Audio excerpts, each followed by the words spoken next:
This last summer, I had the opportunity to go on a senior trip with my parents to Paris and Italy, affirming more than ever before that I'm the luckiest person alive. We saw sights I've only dreamed of and others that I'd never even imagined existed.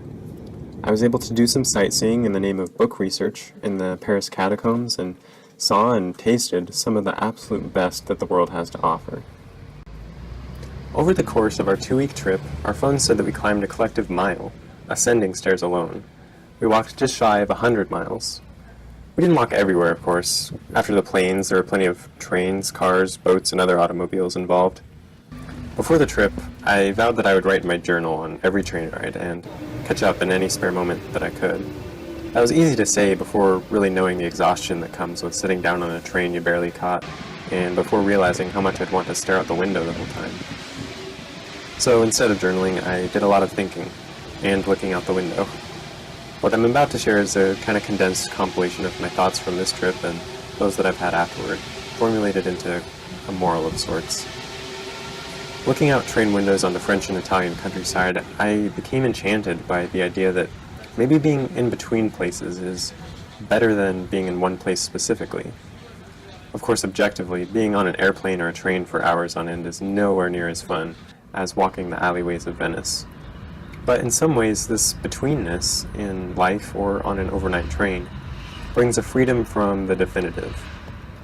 Wherever you were last only matters if you want it to, because you're not there, you're here, and looking forward to what comes next, the future only painted by your hopes and imagination.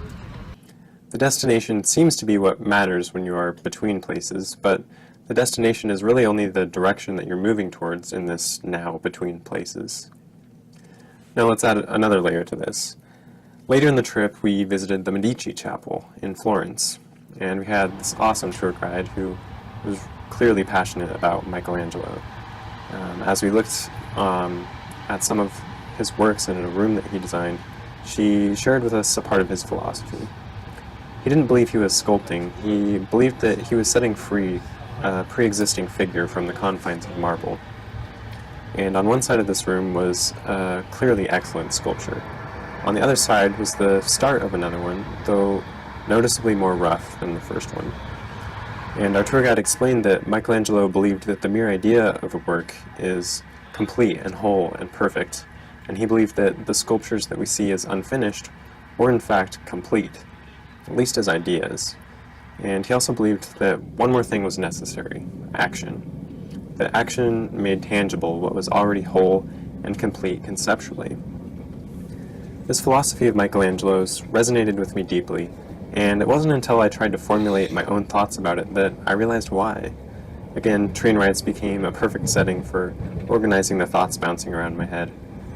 I realized that this way of seeing things shouldn't solely apply to blocks of marble.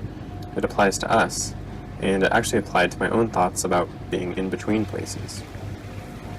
Michelangelo starts with a block of marble and ends with a beautiful statue. The in-between of that journey is the creative process as a whole.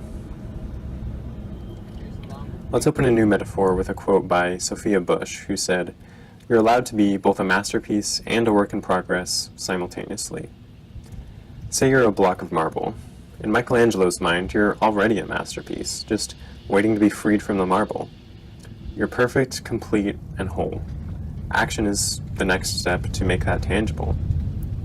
A statue is beautiful in its artist's eyes long before the sculpting begins, but the artist doesn't just not start because they already see the beauty.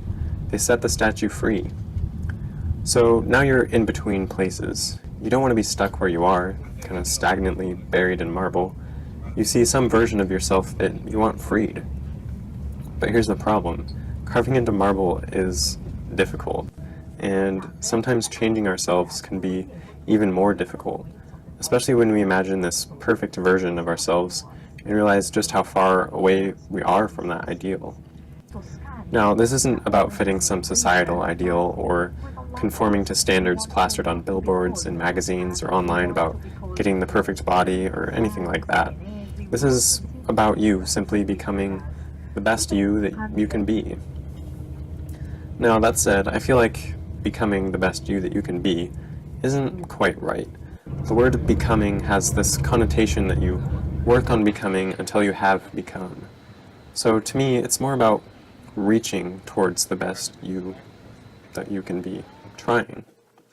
Allow me to stress the idea that arriving at that perfect destination of being the best you that you can be is not the point. If you can arrive at that destination, you're not dreaming big enough, because you can continually be better than what you were, and you can always find something to improve or do better. But that's actually really infuriating when you have a destination in mind that you can never arrive at. But as the cliche goes, it's not the destination that matters, but the journey. It's about being in between two places, the one you're going being better than the one you came from. It's about trying, reaching to be better, not becoming perfect. And that's it. When we're both the artist and the masterpiece, we have to enjoy the creative process. Savor that time that exists in between beginnings and destinations that don't matter. Maybe Thomas Crumb says it better. What would it be like if you lived each day, each breath, as a work of art in progress? Imagine that you are a masterpiece unfolding each second of every day, a work of art taking form with every breath. Savor the pursuit of improvement. Enjoy each breath as it makes you more and more of a masterpiece. That feeling is the solace of reaching.